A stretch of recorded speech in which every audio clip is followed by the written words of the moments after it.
Almost everyone has heard the story of the Tower of Babel from the Old Testament. In the biblical account of this story, humanity was attempting as a unified group to build a tower in Mesopotamia to reach the heavens, only to have their efforts brought to a halt by one of the most effective means imaginable. The efforts of this united group of people were not thwarted by military force or by weather or even by sickness and injury. Their efforts in this undertaking were thwarted by speech. The simple fact of the story is that building of the tower came to a halt when the unified people no longer spoke the same language and were no longer able to communicate to work together.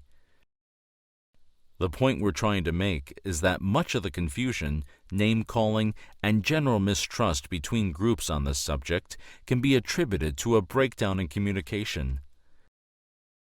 Maybe once this communication gap is bridged, more effective talks can be established between industry and the concerned. This course can help to bridge that gap. A very large portion of the negativity toward hydraulic fracturing is actually attributable to processes other than hydraulic fracturing. In the discussions between industry and the public, a great deal of this problem can boil down to semantics. The oil and gas industry has a narrow view of what fracking entails, which is the actual fracturing while on location conducting the fracking operation. The public has a broader view of the term fracking and includes the activities that are related to fracking, such as water and sand trucking, product and equipment transport and storage, and water disposal. This can cause misunderstandings and skewed data, in that many of the processes included by the general public are utilized in many, if not all, drilling practices and are hard to put solely under the heading of fracking. In actuality, they could just as easily be under the headings of completions or production. This topic has been discussed many times in the media, in town hall meetings, as well as on various concerned citizens' blogs, to the point of exhaustion. There are many proven environmental impacts caused by drilling operations and processes related to drilling. There are also many concerns raised about any industrial effort. Anytime man and machine are working, there are countless opportunities for an environmental issue to emerge.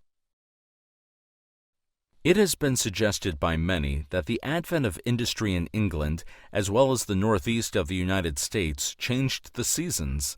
The combination of drought and unmanaged farming led to the Midwestern Dust Bowl, and the increase in exhaust emissions from automobiles has led to unsafe levels of pollutants in all cities.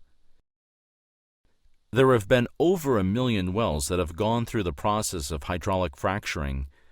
With such a great opportunity for environmental impact, one would think that the process would surely have poisoned the water.